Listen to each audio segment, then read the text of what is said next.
Good afternoon. Welcome to hello స్వతంత్ర live show. నేను మీ ఆరోహి.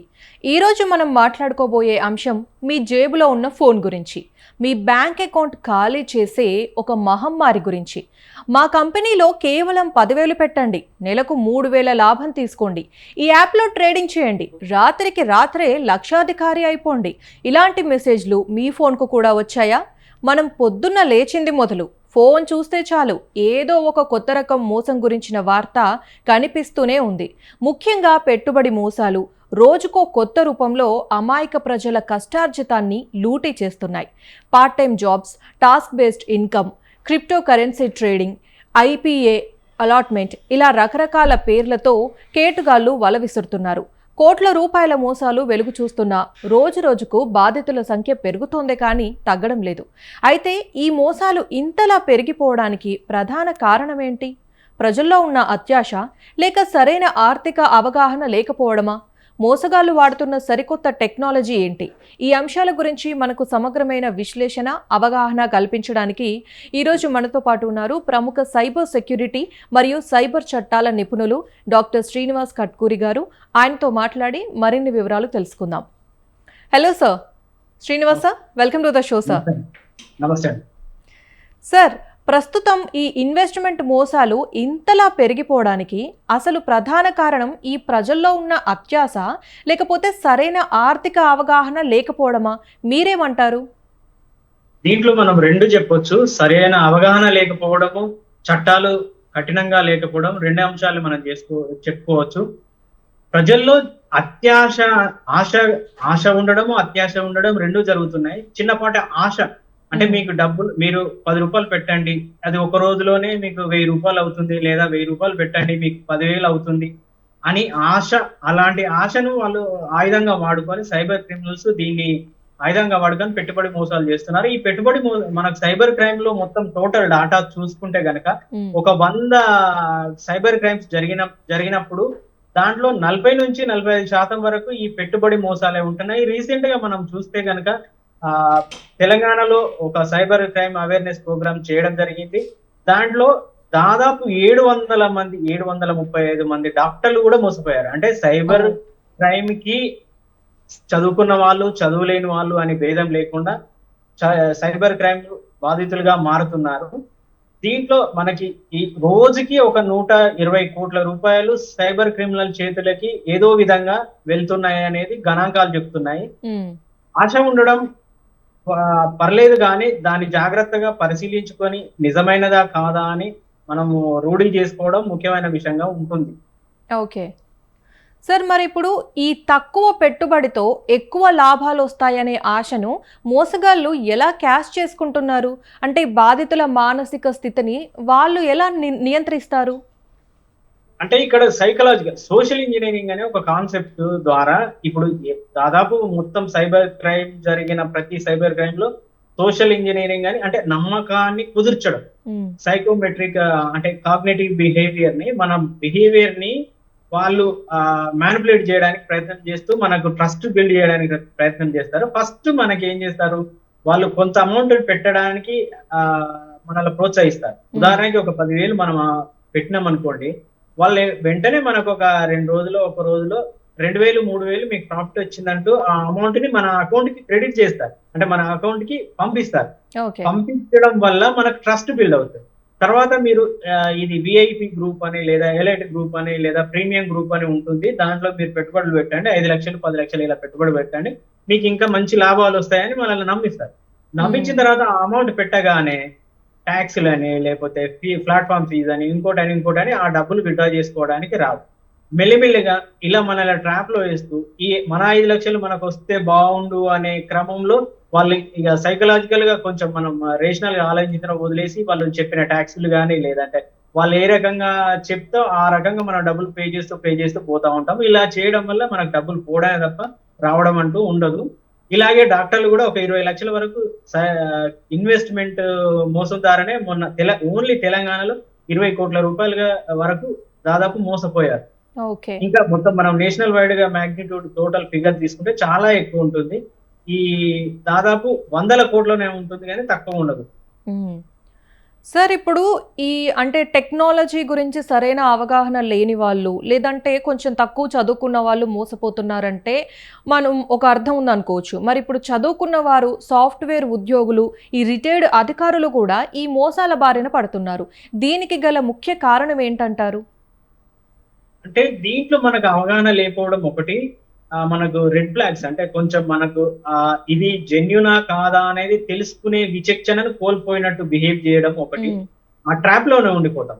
హ్మ్. దీంట్లో మనకి ఇప్పుడు ఉదాహరణకి ఎవరైనా ప్లాట్‌ఫార్మ్ లో లేదా మనల్ని వీళ్ళు సైబర్ క్రైమ్స్ మెయిన్ గా ఎట్లా అంటే టార్గెటింగ్. ఇప్పుడు ఉదాహరణకి ఎవరైనా గూగుల్‌లో సెర్చ్ చేశారనుకుందాం. హ్మ్. ఒక జాబ్ గురించో లేకపోతే వర్క్ ఫ్రమ్ హోమ్ గురించో సెర్చ్ చేశారనుకో. టార్గెటెడ్ ఇప్పుడు దాని నుంచి డాటా వాళ్ళు సేకరించుకొని మైక్రో టార్గెటెడ్ గా వీళ్ళకి లింకులు పంపించడం జరుగుతుంది. ఆ లింకులు పంపిస్తూ నమ్మకాన్ని కుదుర్చుకునే ప్రయత్నం చేస్తారు. దాంతో పాటు మెల్లిమెల్లిగా డబ్బును వీళ్ళ నుంచి వాళ్ళు ట్రస్ట్ నమ్మారంటే ఏదో విధంగా డబ్బులు కాజేయడానికి ప్రయత్నిస్తారు. ఓకే. ఉదాహరణకి మనకు ఒక ఇన్‌స్టాగ్రామ్ లో ఒక ఒక ముస్లిం యువతి బుర్కా కోసము చూస్తుంది. యాడ్ చూస్తుంది. యాడ్ చూసిన తర్వాత ఆ యాడ్ క్లిక్ చేయడం వల్ల బుర్కా ఆర్డర్ ప్లేస్ చేసుకోవడానికి ఒక వెబ్‌సైట్‌కి తీసుకెళ్తారు. వెబ్‌సైట్‌కి తీసుకెళ్ళిన తర్వాత తనొక బుర్కాను కొనుగోలు చేస్తుంది. హ్మ్. కొనుగోలు కోసం ఒక 3000 4000 అమౌంట్ కడుతుంది. తర్వాత వాళ్ళు కాల్ చేసి మీరు అంటే మెల్లిగా ట్రాప్ చేస్తారు. మీరు ఇన్వెస్ట్‌మెంట్ చేయండి. మీకు డబ్బులు చాలా మొత్తంలో లాభాలొస్తాయని తనను డ్రాప్ చేస్తారు. ఇది రీసెంట్‌గా మనకు సై హైదరాబాద్ సైబర్ క్రైమ్‌లో జరిగిన ఇన్సిడెంట్. ఓకే. ఆహ్, అలా చేస్తూ ఆమె దగ్గర నుంచి ఒక 5,00,000 నుంచి 6,00,000 కాజేశారు మోసపోయి. తర్వాత తను గుర్తించి మళ్ళీ సైబర్ క్రైమ్‌లో వచ్చి సైబర్ క్రైమ్ పీఎస్‌లో కంప్లెయింట్ చేయడము, వాళ్ళ మీద ఎఫ్ఐఆర్ రిజిస్టర్ అవ్వడం ఇది జరుగుతుంది. కానీ డబ్బులు హ్మ్. మనకు రావడము, మళ్ళీ మనం రికవర్ చేసుకోవడం అనేది చాలా ఎంత తొందర రియాక్ట్ అయినాం, మోసపోయింది మనం ఎంత తొందర తెలుసుకున్నాము అనే దాని మీద ఆధారపడి ఉంది. ఓకే. సార్ అయితే శ్రీనివాస్ సార్ మీరు ఇందాక చెప్పినట్టు అంటే ఒక అమ్మాయి కేవలం ఒక షాపింగ్ కోసం అని చెప్పేసి వెళ్ళిన అమ్మాయి అలాంటి ఒక మోసానికి గురైంది.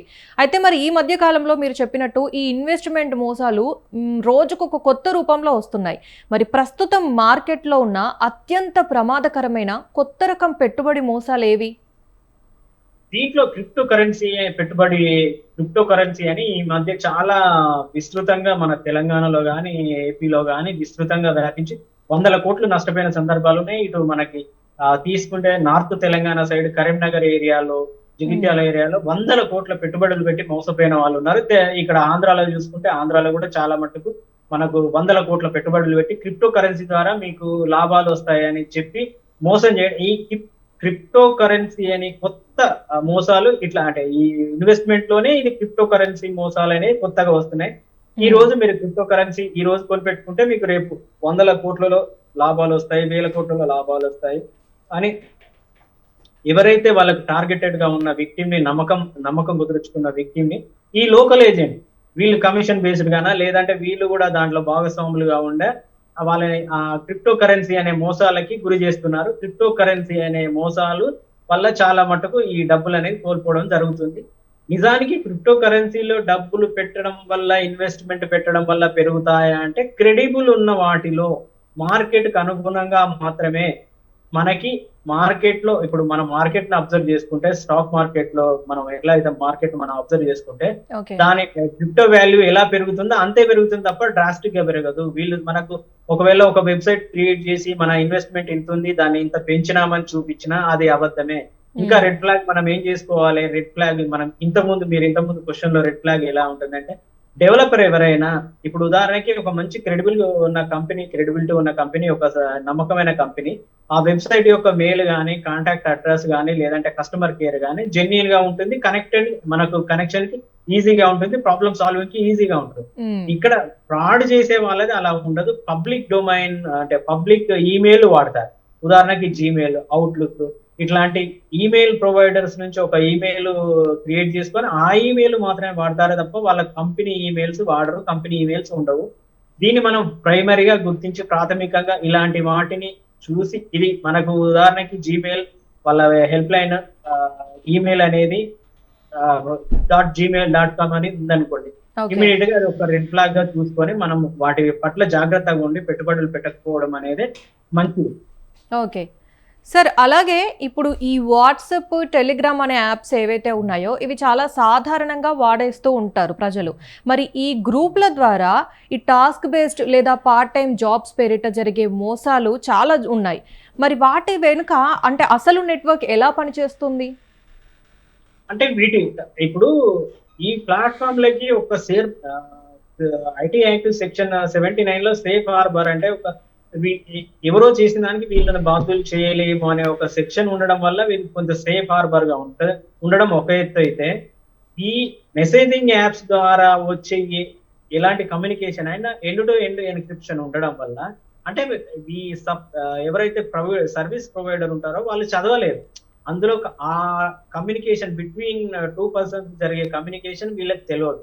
ఏం జరుగుతుంది అనేది తెలియదు. సర్వీస్ మాత్రమే ప్రొవైడ్ చేయగలుగుతారు కానీ ఏం జరుగుతుంది అనేది తెలియకపోవడం వల్ల ఈ అడ్డుకట్ట వేయడం అనేది కొంత కష్టంగా ఉంది.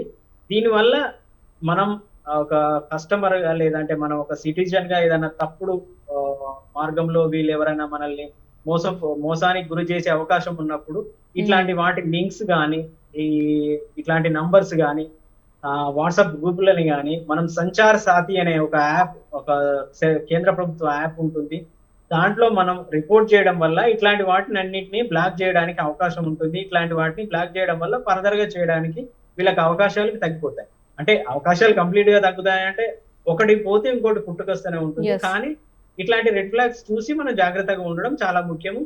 ఇదే విధంగా మనం పౌరుడిగా మన దృష్టికి వచ్చిందని సంచార్ సాథి అనే యాప్ ద్వారా మనము రిపోర్ట్ చేయడం అనేది కూడా చాలా ముఖ్యమైన విషయం. అందరూ చేయడం వల్ల ఇది కేవలం ప్రభుత్వాలే ఈ క్రైమ్ ని నిరోధిస్తాయంటే నిరోధించలేవు. మనం ఇట్లాంటివి చేయడం వల్ల నిరోధించడానికి అవకాశం ఎక్కువ ఉంది. ఓకే సార్, కాలర్ రెడీగా ఉన్నారు మనతో మాట్లాడడానికి, మాట్లాడదాం. హలో, నమస్తే మేడం. నమస్తే అండి, మీ పేరు? పేరు శ్రీనివాస్ అండి, రాజమండ్రి. ఓకే శ్రీనివాస్ గారు మాట్లాడండి, శ్రీనివాస్ గారితో. మేడం ఇప్పుడే నాకు 30,000 క్యాష్ పడిందని వస్తుందండి మేడం. మా నంబర్ వాళ్ళ దగ్గరికి ఎలా వెళ్తుందండి అసలు మేడం గారు? అర్థం కాలేదండి, మీరు చెప్పండి. నాకు ఇప్పుడే 30,000 క్రెడిట్ అయిందని నాకు మెసేజ్ వచ్చిందండి. ఓకే, అది మనకి సైబర్ నేరగాళ్ళ దగ్గరికి మన నంబర్ ఎలా వెళ్తుంది మేడం? దానికోసం అడుగుతుంది మేడం. అంటే ఇక్కడ మనము గూగుల్ లాంటి వాటిలో మనం ఏదో ఒక దాని గురించి సెర్చ్ చేయడం కానీ, లేదు అంటే వాళ్ళే ర్యాండమ్ గా వాళ్ళ దగ్గర ర్యాండమ్ గా ఉండడమైనా జరుగుతుంది. లేదంటే వాళ్ళు మన గురించి ప్రాథమికంగా కొంత సమాచారాన్ని సేకరించి పెట్టుకుంటారు. లేదంటే డార్క్ వెబ్ అని ఉంటుంది. డార్క్ వెబ్ లో ఇప్పుడు ఉదాహరణకి మీరు ఏదో ఒక యాప్ వాడుతున్నారు, లేదంటే మీరు ఉదాహరణకి ఒక షాపింగ్ యాప్ వాడుతున్నారు.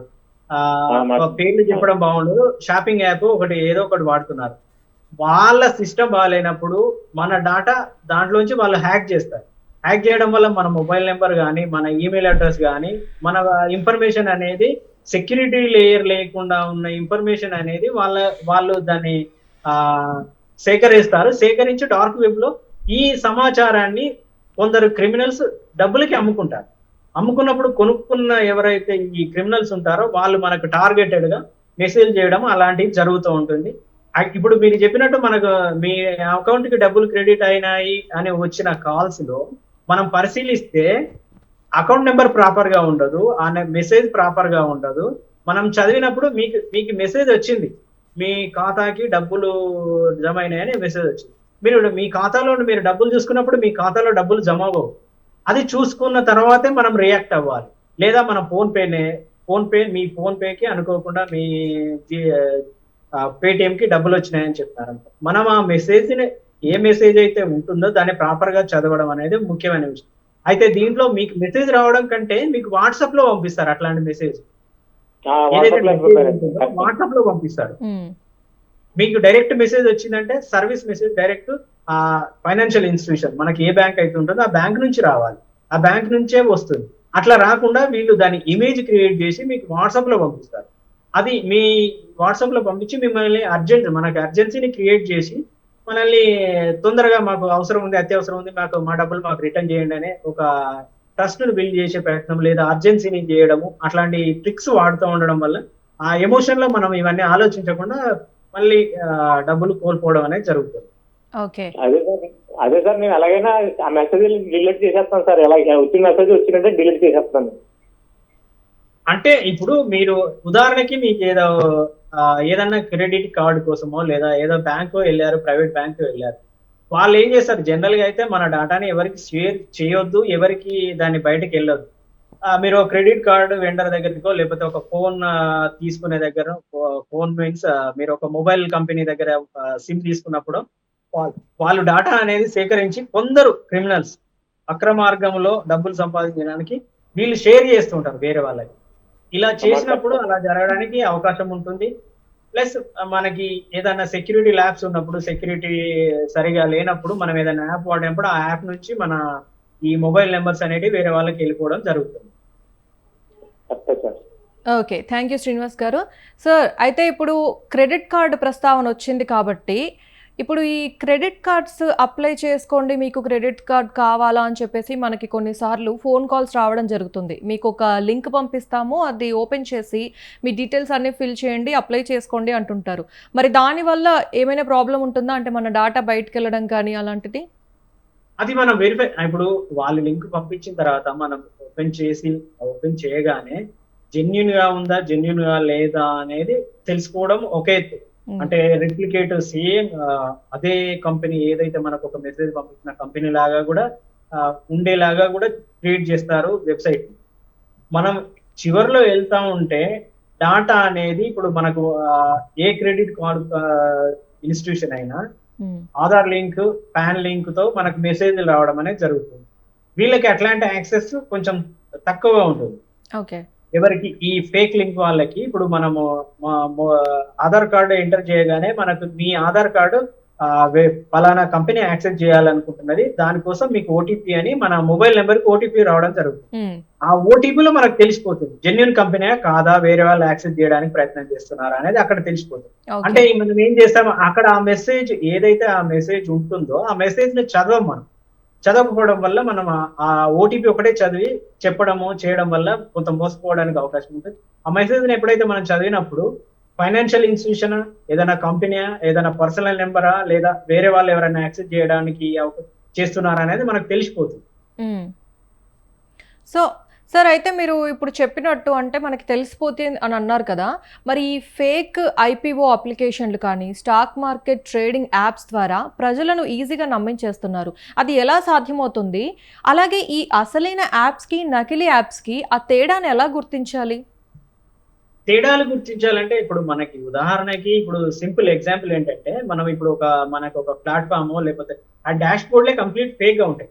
అంటే చూస్తే జెన్యున్ లేఅవుట్ అంతా వెబ్సైట్ ఉన్నట్టే ఉంటుంది, కానీ ప్రాపర్ గా ఉండవు. అంటే ఒక జెన్యున్ కంపెనీ, ఒక జెన్యున్ ఇన్స్టిట్యూషన్ లో ప్రొవైడ్ చేసే సర్వీస్ లాగా ఉండవు. ఈజీగా ఉంటాయి, మనం ఫామ్ ఫిల్ చేయడం ఈజీగా ఉంటుంది, లేదా క్రెడెన్షియల్స్ మన లాగిన్ క్రియేట్ చేసుకోవడం ఈజీగా ఉంటుంది. దాంతో పాటు మనకి లాగిన్ ఇచ్చినప్పటికీ మనం అమౌంట్ డిపాజిట్ చేసే కాలంకి వచ్చేసరికి ఇప్పుడు ఎక్స్ అనే కంపెనీ, ఒక కంపెనీ ఉందనుకోండి, ఆ ఎక్స్ అనే ఇన్స్టిట్యూషన్ ఉందనుకోండి. ఎక్స్ అనే ఇన్స్టిట్యూషన్ కి మనం డబ్బులు డిపాజిట్ చేద్దాం అనుకున్నప్పుడు మనకి డిపాజిట్ చేసేటప్పుడు ఎక్స్ అనే ఇన్స్టిట్యూషన్ గురించి, లేదా మనం డిపాజిట్ చేస్తుంటే మనకు వచ్చే ఓటీపీ కానీ మన నెట్ బ్యాంకింగ్ ద్వారా చేసినప్పుడు ఆ ఎక్స్ అనే ఇన్స్టిట్యూషన్ యొక్క పేరుతో లాగిన్ అవుతూ ఎక్స్ అనే ఇన్స్టిట్యూషన్ పేరుతో డబ్బులు క్రెడిట్ అవ్వడానికి మనకు చూపించాలి. అలా చూపించక వేరే ఎంటిటీ ద్వారా ఏదో ఒక ప్రైవేట్ లైక్ ఎంటర్ప్రైజ్ అనో, లేకపోతే some X enterprise, Y enterprise ఏదో వేరే పేరుతో చూపిస్తున్నప్పుడు మనం ఖచ్చితంగా దాన్ని అనుమానించాల్సిన అవసరం ఉంటుంది. ఖచ్చితంగా అక్కడితో ఆగిపోవాలి, డిస్కార్డ్ చేయాలి, యాక్సెప్ట్ చేయొద్దు. ఆ డబ్బులు అనేది మనం ట్రాన్స్ఫర్ చేయొద్దు, ఆ ఓటీపీ అనేది మనం పంపించకపోతే మన డబ్బులు అనేది పోవడం అనేది జరగదు. అలాంటి జాగ్రత్తలు ఉండడం అనేది చాలా అవసరం. ఇప్పుడు మీరు అన్నట్టు ఐపీఓల విషయంలో మాకు ఇంతకుముందు ఒక కేసు, ఇలాంటి ఐపీఓ కేసు వచ్చింది. సేమ్ ఏం చేస్తారు, మీకు ఐపీఓ రేపు కంపెనీ మనకి ఉదాహరణకి ఒక వై కంపెనీ అనేది రేపు ఐపీఓ ఇష్యూ చేస్తుంది అనుకుంటే వీళ్ళు మనల్ని అలర్ట్ చేస్తారు, మీరు కొనండి దీంట్లో లాభాలు వస్తాయని అలర్ట్ చేస్తారు. అప్పుడు మనం మామూలుగా అయితే ఎక్కడ కొనుక్కోవాలి, మనం డిమాట్ అకౌంట్ తీసి లేదా మనకు ఒక ఫైనాన్షియల్ ఇన్స్టిట్యూషన్ ద్వారా కొనుక్కోవాలి. కానీ వీళ్ళు ఏం చేపిస్తారు, వాళ్ళ యొక్క XYZ అనే ఎంటర్ప్రైజ్ ద్వారా కొనండి అని సజెస్ట్ చేస్తారు, కొనడానికి మన డబ్బులు పెట్టిస్తారు. ఇక్కడ మనం ఇది గుర్తించుకుంటే సరిపోతుంది, డిమాట్ అకౌంట్ ద్వారా చేస్తున్నామా లేదా ఒక ఫైనాన్షియల్ ఇన్స్టిట్యూషన్ ద్వారా కొనడానికి ప్రయత్నం చేస్తున్నామా, ఒక క్రెడిబిలిటీ ఉన్న మంచి కంపెనీ ద్వారా కొనడానికి ప్రయత్నం చేస్తున్నామా అనేది మనం అది చాలా జాగ్రత్త తీసుకోవాలి. ఇప్పుడు ఆ డిపాజిట్ చేసే అమౌంట్ కూడా ఐపీఓ ఏ కంపెనీ అయితే ఇష్యూ చేస్తుందో ఆ కంపెనీకి వెళ్ళదు, వీళ్ళ ఎంటర్ప్రైజ్ వీళ్ళ ఒక ఫేక్ దానికి వెళ్ళిపోతుంది. అక్కడ మనం అలర్ట్ అయ్యి చూసుకోవాలి, ఓకే అది ముఖ్యం. సార్, మరి ఇప్పుడు ఈ సెబీ లేదా ఆర్బీఐ గుర్తింపు ఉందో లేదో మనం సరిచూసుకోవడం ఎలా? అంటే ఒక ఇన్వెస్ట్మెంట్ ప్లాట్ఫామ్ని నమ్మే ముందు మనం చేయాల్సిన ప్రాథమిక తనిఖీలేంటి? మామూలుగా అయితే సెబీ రిజిస్టర్డ్, ఇప్పుడు ఏ బ్రోకర్ అయినా సెబీ రిజిస్టర్డ్ బ్రోకర్ అయినప్పుడు వాళ్ళకి ఒక నెంబర్ ఉంటుంది. ఆ నెంబర్ మనకి కనిపించేలాగా ఉంటుంది. మనం చూసుకొని ఈ బ్రోకర్ జెన్యూన్ బ్రోకరా కాదా అనేది మనం వెబ్సైట్ లో సెర్చ్ చేసుకోవచ్చు. కానీ ఇట్లాంటి ఫేక్ ఎప్పుడైతే జనరల్ గా ఈ ఫేక్ వాళ్ళు ఇన్వాల్వ్ అవుతారో ఇట్లాంటి సెబీ అనేది ఏమి ఉండదు. మనకు చట్టాలు ఉన్నప్పటికీ ఈ లూప్ హోల్స్ ద్వారా విపిఎన్ సర్వర్లు వాడి వీళ్ళు మెసేజ్లు పంపించడం ద్వారా ఇట్లాంటి వాటి వల్ల ఇది కొంతవరకు కష్టం అవుతుంది, అంటే ఐడెంటిఫై చేయడం కష్టం అవుతుంది. దాంతోపాటు మనకు మనము ఒక డబ్బుల అవసరంలో ఉంటాం, ఆ అవసరాన్ని వాళ్ళు వాడుకుంటారు. ఆ అవసరాన్ని ఆసరాగా చేసుకొని మన నుంచి డబ్బులు అనేది లాగడం అనేది జరుగుతుంది. మోసపోవడానికి అవకాశం ఎక్కువ ఉంటుంది. ఓకే, మనం జాగ్రత్తగా ఉండి క్రెడిబుల్ బ్రోకరా కాదా, దానికి సెబీ గుర్తింపు ఉందా లేదా అనేది సెబీ బ్రోకర్ లైసెన్స్ నెంబర్, వాటిని 12 డిజిట్ నెంబర్ ఉంటుంది. ఆ నెంబర్ ని మనం చెక్ చేసుకోవడం అనేది చాలా ఇంపార్టెంట్, చాలా ముఖ్యం. అట్లా కాకుండా ఉంది అంటే మనం అనుమానించాల్సిన అవసరమే ఉంటుంది. ఓకే సార్, చివరగా డిజిటల్ యుగంలో ఈ పెట్టుబడులు పెట్టాలనుకునే మన ప్రేక్షకులకు మీరిచ్చే ముఖ్యమైన సలహా లేదా సందేశం ఏంటి? ప్రధానంగా మనకి ఫస్ట్ మీరు ఏదన్నా పెట్టుబడి పెట్టాలనుకుంటే యాప్ జెన్యూనా కాదా, డెవలపర్ జెన్యూనా కాదా అని చూసేటప్పుడు @gmail.com ఉంది, @outlook.com అని ఉంది అంటే మీరు ఫస్ట్ గా అక్కడే ఆగిపోండి, దానికంటే ముందుకు వెళ్ళకండి. దాంతో పాటు అమౌంట్ అనేది మనం పెట్టడానికి అసలు వాళ్ళ డీటెయిల్స్ అనేది ప్రాపర్ గా చదివినప్పుడు మనల మోసం చేస్తున్నారు అనేది ఈజీగా అర్థమవుతుంది. దాంతో పాటు వాళ్ళ దగ్గర గ్రామటికల్ ఎర్రర్స్ ఉండడము, వర్డ్ మిస్టేక్స్ ఉండడము, టైపో ఎర్రర్స్ లాంటివి ఉండడము, వెబ్సైట్ లో స్పేసింగ్ సరిగా ఉండకపోవడము, ఈ లేఅవుట్ సరిగా ఉండకపోవడం అనేది జరుగుతుంది. అది కొంచెం ప్రొఫెషనల్ గా కొంచెం ఇంటర్మీడియట్ నాలెడ్జ్ లేదా అడ్వాన్స్ నాలెడ్జ్ ఉన్న వాళ్ళకి అర్థమవుతుంది. లేదు అంటే బేసిక్ గా కస్టమర్ కేర్ ఎలా ఉంది, కస్టమర్ కేర్ దగ్గరికి వెళ్ళి చూసుకుంటే మనకు కస్టమర్ సపోర్ట్ సరిగా లేదనుకోండి, మరి అక్కడే ఆగిపోవాలి. దాదాపు ఇట్లాంటి వాటిని ఎంటర్టైన్ చేసుకోవాలి. Okay, thank you sir. So చూసారుగా, పెట్టుబడి మోసాల వెనుక ఉన్న అసలు కథ ఏంటో, వాటి బారిన పడకుండా ఉండాలంటే ఎలాంటి జాగ్రత్తలు తీసుకోవాలో ప్రముఖ సైబర్ సెక్యూరిటీ నిపుణులు డాక్టర్ శ్రీనివాస్ కట్కూర్ గారు చాలా చక్కగా వివరించారు. ఆశ ఉండొచ్చు, కానీ రాత్రికి రాత్రే కోటేశ్వరులం అయిపోవాలనే అత్యాశే సైబర్ నేరగాళ్లకు పెట్టుబడిగా మారుతుంది. సరైన ఆర్థిక అవగాహన లేకపోవడం, గుడ్డిగా నమ్మడం వల్లే చాలా మంది జీవితాలు రోడ్డున పడుతున్నాయి. ఏ సంస్థ అయినా సరే అతి తక్కువ కాలంలో భారీ లాభాలు ఇస్తామంటే అక్కడ ఏదో మోసం ఉందని గ్రహించండి. సైబర్ భద్రతపై అవగాహనే మన కష్టార్జితానికి రక్షణ కవచం. ఎవరైనా మోసపోతే వెంటనే ఆలస్యం చేయకుండా 1930 నెంబర్కు ఫిర్యాదు చేయండి. ఈరోజు మన స్టూడియోకి విచ్చేసి ప్రేక్షకులకు ఎంతో విలువైన సమాచారాన్ని, విశ్లేషణను అందించిన డాక్టర్ శ్రీనివాస్ కట్కూరి గారికి thank you so much. So ఇది ఇవాల్టి హలో స్వతంత్ర లైవ్ షో. రేపటి స్వతంత్ర షోలో మళ్ళీ కలుద్దాం. అంతవరకు చూస్తూనే ఉండండి స్వతంత్ర టీవీ.